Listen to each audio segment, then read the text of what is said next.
So what's up, guys? Welcome back to Photo Conversations, where we have conversations about photography, film, and so much more about life. As you know, most of the times I talk about photography and film, but sometimes I veer off and talk about anything else that inspires me. I'll talk about things that are about creativity, anything to do with the creative industry is something that I really get interested in. So usually when I have some free time, I take walks around my neighborhood, within my community. I love taking walks because when I walk, I see things that inspire me. There's no day that I've walked within my community and not seen something new or something inspirational. So a couple of days ago, as I was walking around my community, Chambogo Banda, I happened to notice something interesting. I saw a young man in a shop, a workshop, with his tools. You know, he was sweating because it was a very hot afternoon in a busy place. And guess what this man was doing? This young man was making guitars. And because I love music and I love instruments, the first thing that came to mind was like, whew, wow, this is interesting. A Ugandan man making musical instruments, and he's serious. And I decided to, talk to him. So when I talked to him, and I invited him to come and do a podcast with him, because for me, it's not something I see around. I see people making doors, I see people making tables and chairs, but I don't see people making guitars. So that was the spark for me to reach out, and I'm like, come on my podcast and we have a conversation about how you did this. Perhaps someone can learn something from him. So today it's none other than Dasan, and the name of the company is Dasan Guitars. Dasan, I'm delighted to have you on this podcast. Thank you. It's a pleasure. I'm really happy to be here. Thanks for having me. So one of the things that really inspired me to have you is your humility. When a Ugandan is doing something, when a Ugandan is busy with hands, and you approach him, usually the reception is not appealing. You'll be like, man, in the busy, things like that. But you gave me audience. You listened to me.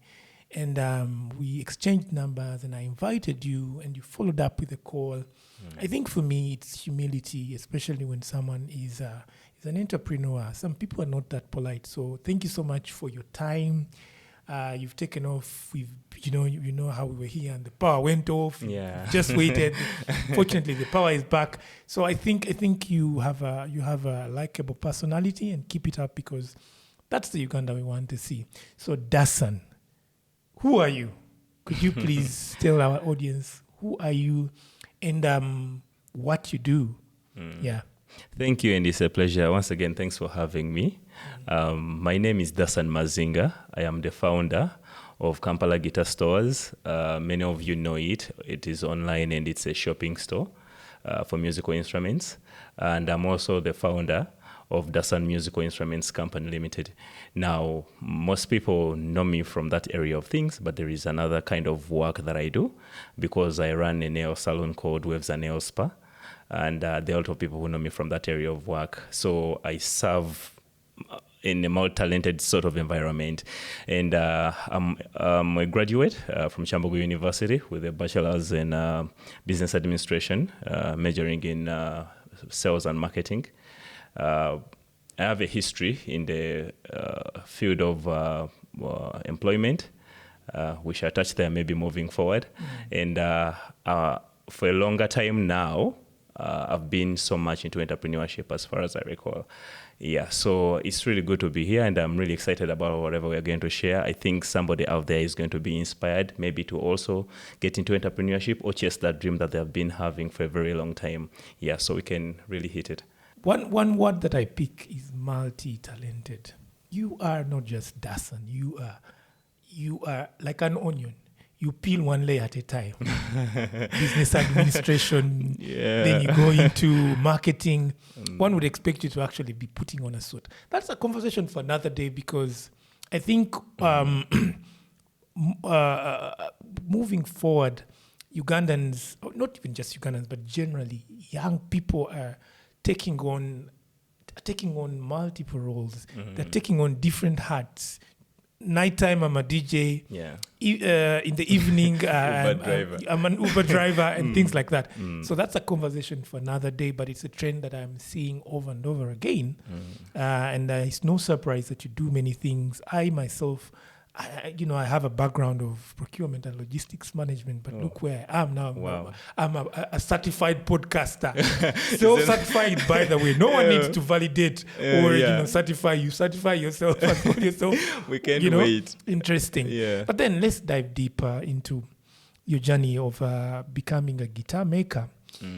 Quite often, companies that I see, manufacturing company or manufacturing itself in Uganda, has a background of non-Ugandans either financing it, supporting it, or even doing the work itself. It's either Indians, Chinese, Americans that are involved in certain crafts. And I think partly it's because of a lack of expertise doing these things, but also partly it's because of a lack of capital. I know wherever you go and you have someone like Sirina Capital has become the new song. It's a motto. It's a hit song of like, I have no capital.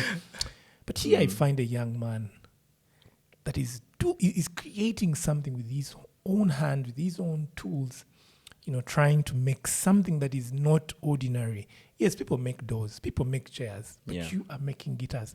Just take me through the journey. How did you get to this? How did you get to this point of starting to create with your own hands an item as complex as a guitar? I don't know how complicated it is, but I would imagine so, because not everyone is manufacturing it. Yes. So please share with me that journey. I have to compress that a bit, but I would say guitar making isn't really the only thing that I've initially been able to do. Much of what I do has been nurtured by the environment from which I've been brought up. I grew up in Bulindo, not the Bulindo you know today, the Bulindo before it was the Bulindo it is today, where there were no taxis going or coming, maybe one in a day or two in a day, So at home, we're very competitive, and our parents created an environment where that competition is very healthy. And in so doing, we became so innovative. So along that line of mentality of thinking, we're forced to do a lot of things, make 3D letters out of wood. Actually, the first guitar I made was from paper, and I had to cut a lot of boxes. Everything that was a box in the house, I had to get it and cut it. And to finish it off, I cut my sister's success cards, to give the floral finish. And it was very beautiful. And my siblings and parents are very supportive. They are always like, you can do it. Oh, that is very nice. Oh, have you tried this? They throw in ideas. So because of that competitive environment, everyone was trying to do something, and we ended up supporting each other in doing things. But that alone, I had the negative experience in the market the first time I tried to get a guitar. I paid someone to get me one, and actually they ran off with the money. And this is someone I knew. So I was like, how many more people are suffering the same fate? And even when I eventually bought one, which I had to ship in, it broke before I even reached home. Like, I was seated in the taxi. Yeah, it is a very fun experience. Where did you ship that from? Because, wow, before you reach home, the guitar is already so pieces. I had the mentality that everything I bought from the US was good quality. I think a lot of Ugandans think like that, right? It is our mindset. I even see people selling old things, and they're like, this is second-hand UK. It is used from the US. And apparently it's supposed to be like the certification that this is high quality. Yeah. So there is some truth to it, but I think it's now, that stereotype is being slowly demystified. The quality things that are coming from different parts of the world. True. So back to the point, the guitar got broken, and so that's when my eyes are now open. I'm like, okay, so this wasn't actually good, Immediately I get frustrated, and I'm like, okay, what next? How can I help someone out there, And at the same time, I was already prototyping my own, just for fun, but guitar making and all that, I wasn't even a player yet because my first instrument to play was actually the keyboard. And I was also trying to make the keyboard, the piano, the acoustic one. And then I realized that was harder than I expected. So I'm like, okay, but then I love the guitar too. So let me try out with the guitar. And with the guitar, the love grew very, very fast. I started learning how to play on my own. At the same time, I was researching, making, the internet wasn't so stable back then. You couldn't easily get the connection and access the information. But then I was able to work around it, and I kept building on what I knew with the tools I had at the time. Every knife, every fork in the house was a tool that I could use. So every day was a fighting day with my mother. But then they were very supportive, like I told you earlier on, and it helped me out. By the time maybe a year or two passed from that time when I first developed the interest, I was like, okay, actually this is a thing I can do, because I realized a lot of people are facing that. So I launched an online platform. I don't want to say platform because it was a Facebook page. And I called it Kampala Guitar Stores. The goal was very simple: make guitars accessible and musical instruments accessible to other people out there who are looking. And we were the first people to be present doing that. And it grew. It kept growing. People kept calling. People kept asking, where are you located? Where is this and this? What do you do? And then I just had to beef it up until what you see today. Of course, we had a vision to manufacture in the future, but then by then it was that is 2016. It was too early we kept the dream alive, but then we had to work with what we had at the time. And what we had was a Facebook page, right? So we had to work with other service providers in the market who are already existent, and some shipping companies to help us bring in the products which we didn't have readily available. And we just kept on testing and re-strategizing and trying out different approaches until what you see today. We have, I think 3 years ago, we eventually had an MVP, a marginal variable product, which could send to the market. There is a testimony to that also, but it's been now 3 years since we started releasing our very own products into the market. And I want to say the market has responded very, very positively, because our research has been fully based on what is existent in the market. So every time we design a product or we have prototyped, it has been in relation to what is coming from China, what is coming from elsewhere. How do we make it domestically and make it better and also affordable?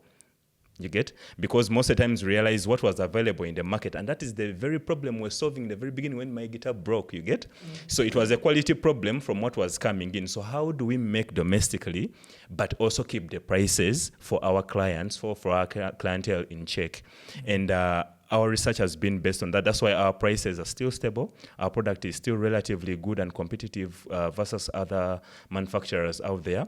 And we keep researching to make it even better. So this is where we are today, and we are, I think, grateful to a lot of factors and players in the market and stakeholders. Yeah, it's interesting.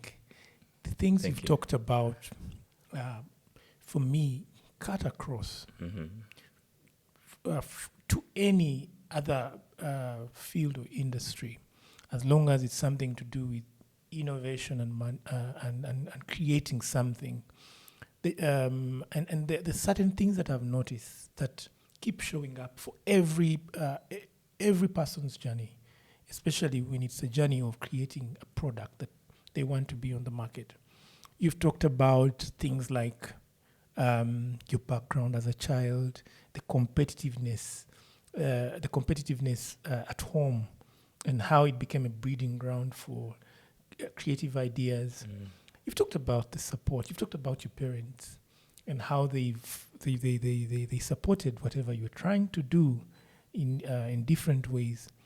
But then you've talked about prototyping, creating a minimum viable product.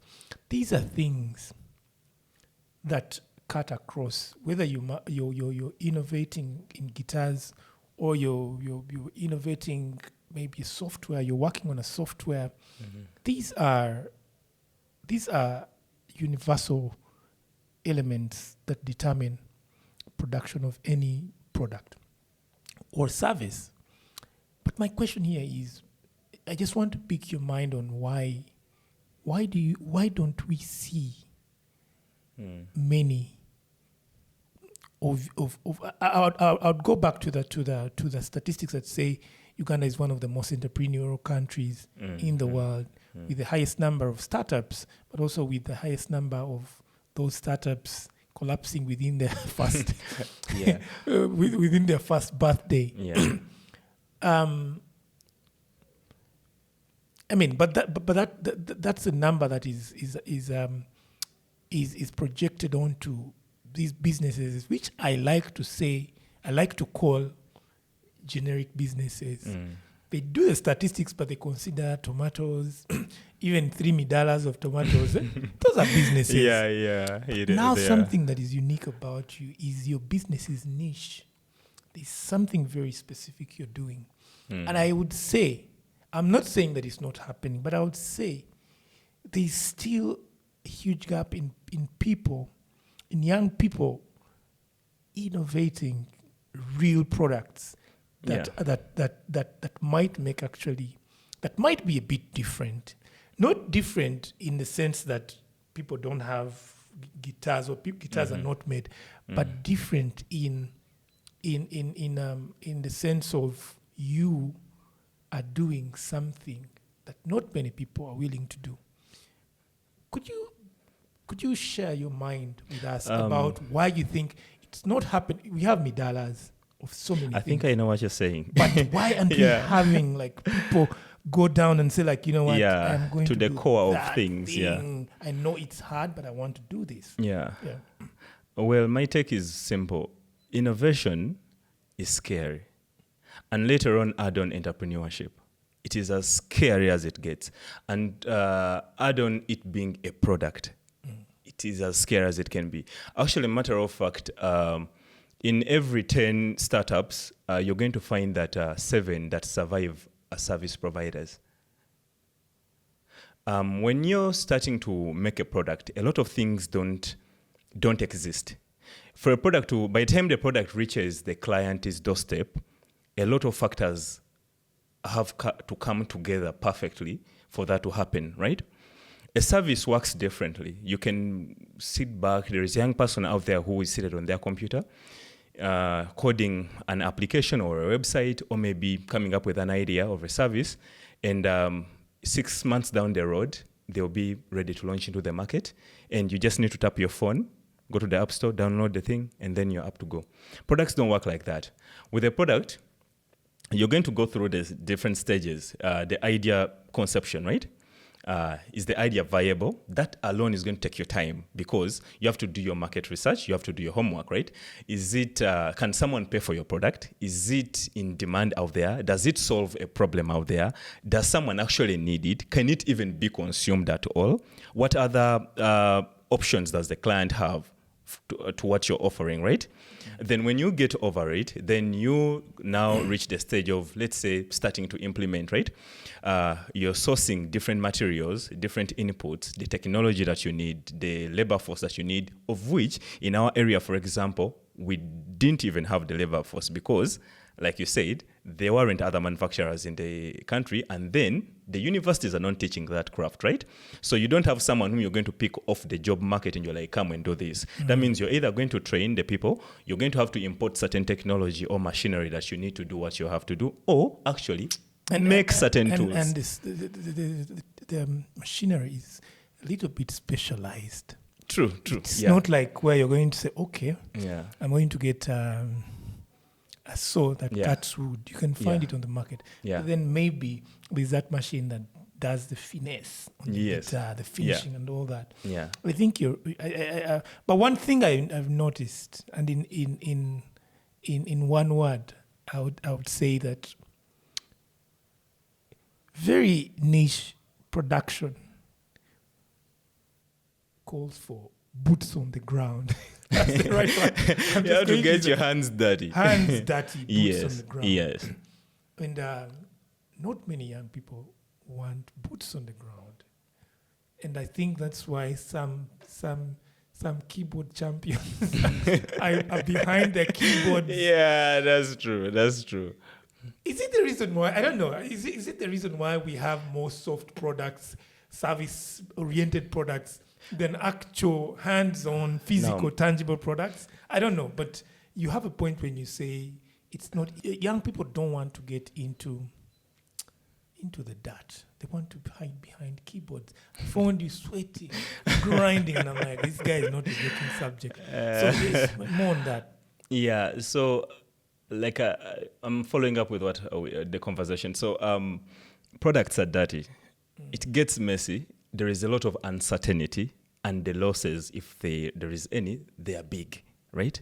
There is a lot of infrastructure you have to put in place, a lot of investment you have to make prior before you even make the first sale. And it takes time, right?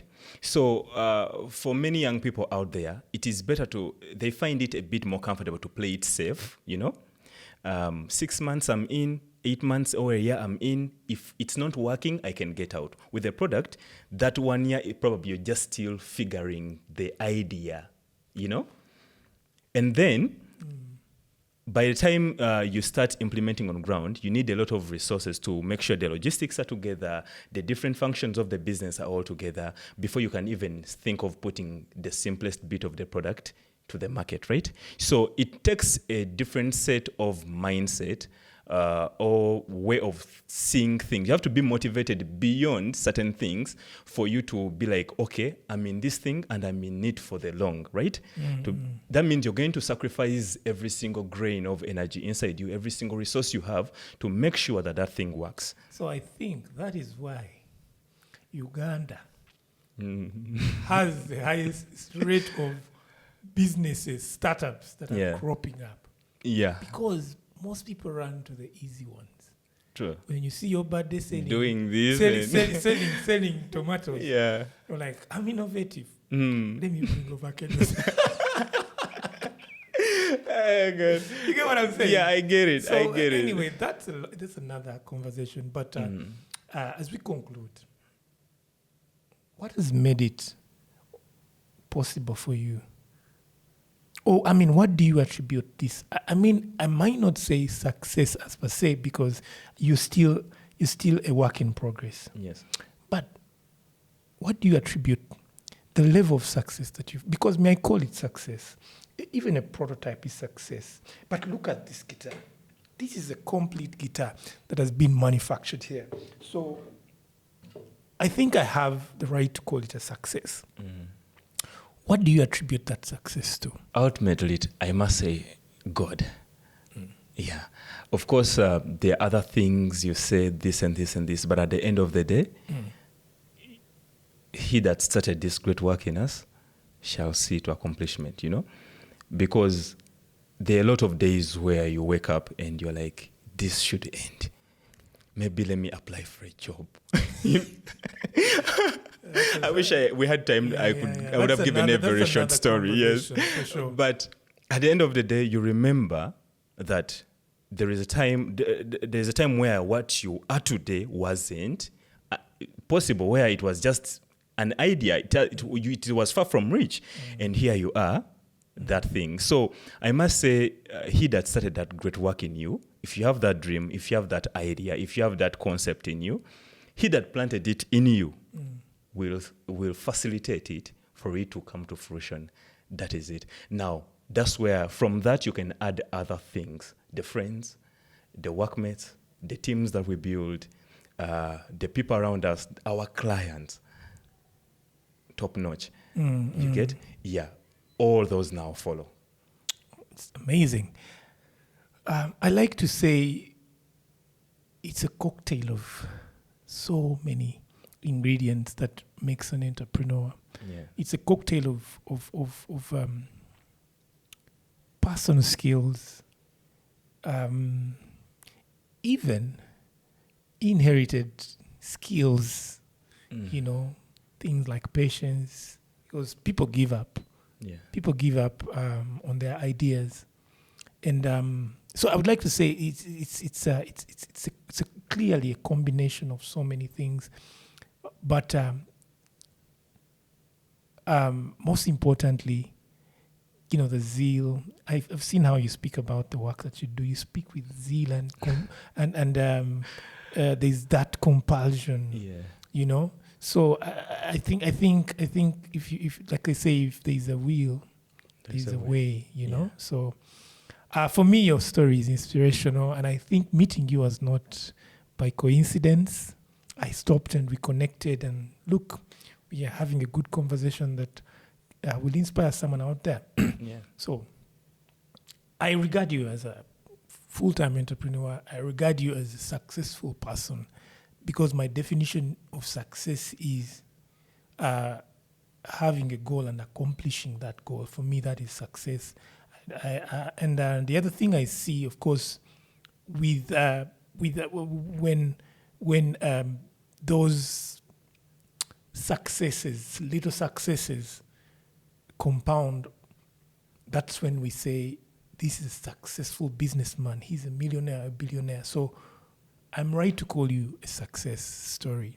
So I see you, becoming a millionaire or a billionaire, because the quality of work you're doing with your brand is evident, Yeah.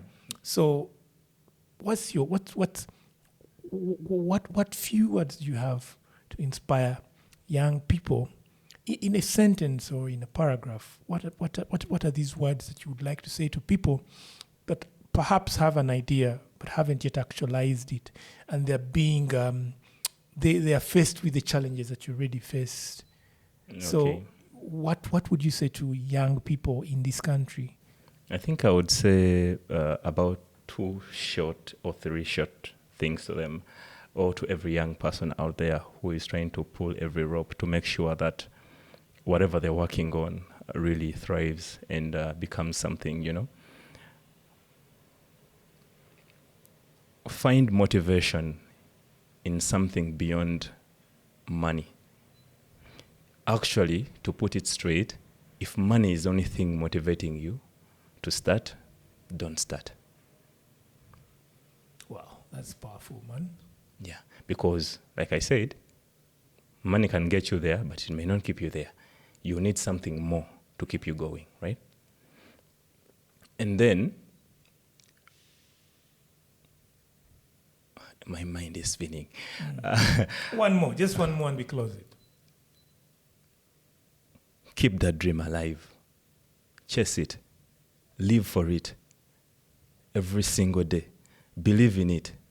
If it means standing alone because of that thing you believe in, do it. And make sure you bring as much value as you can into the world. But above all, hold your God very, very close. Wow, Yeah. man! You sound like a philosopher. Oh. Is this what suffering as an entrepreneur does to people? You Yeah. suffer until you become a philosopher. Business teaches you a lot of things, and entrepreneurship is even that thing that you need. Yes, it will really nurture you. I in share ways. the same Yeah. values that you share, because I'm an entrepreneur. I started my business small, and I'm trying to grow it, and the same challenges you go through are the same challenges I Bro, go we believe So in we you. relate. Yeah. So guys, you've heard it from the horse's mouth. Keep the dream alive. That's one of the things I've actually learned. And 2, find something that motivates you to do every day beyond the profit or beyond the money. Once you get those 2 things together, I'm sure you'll be able to embark on your journey of entrepreneurship, your journey of innovation, and you will go places with your product or your service. But before we go, man, I need to sample this. Yeah, it looks fresh. The floor is yours. Man. In my other life, by the way, I'm supposed to be a A musician. musician. Yeah. We missed out on that part. But like you said, keep the dream what? Alive. Keep the dream alive. So, man, this guitar sounds so good. Guys, this is Dasan Guitars on Photo Conversations, and I am going to buy one of these guitars. We appreciate And it. I encourage each and every artist, songwriter reach out to Dasan Guitars. You need to give us your contacts where people can find you to be able to buy these guitars. So as you give them the contacts, me, I'll play for you a simple. Well, for everybody seeing out there, if you're a musician, you're a guitarist, you are a beginner, you are an intermediate or professional player, you're a school owner, or maybe you run a music school, you can call us or email us or check out our social media. Actually, you can even just go to Google and search in where to buy a guitar in Kampala. We are the first option that is going to come up there, Kampala Guitar Stores. Or you can check our social pages at Kampala Guitar Stores, Uganda. Or call us on 0753 76 6664. It is 0753 76 6664. We will be glad to assist you. You can come through at our workshop along Chambogo Hill, Banda, and check out how we do the materials we use. You get marinated in the real craft. We'll really be glad to have all of you come in and check out. And I can't wait to see all of you. Yeah. Can I say shout out to someone? Sure, why not? That's amazing. I've been waiting for that opportunity. So shout out to all our clients out there. We really, really, really love you. And to all my team members, the luthiers on the team, the people on the sales team, the people who do the designs, the software team, we love you. The legal, we love you. Thank you for being such an amazing team. Shout out to my parents. I know you're going to have to see this. And shout out to my friends in the US, the Wingos. We really, really appreciate your support. And for everybody who is going to come through and give us business, we look forward to working with you. Yeah, so I think you've heard everything. Let me try to see if I can even sing.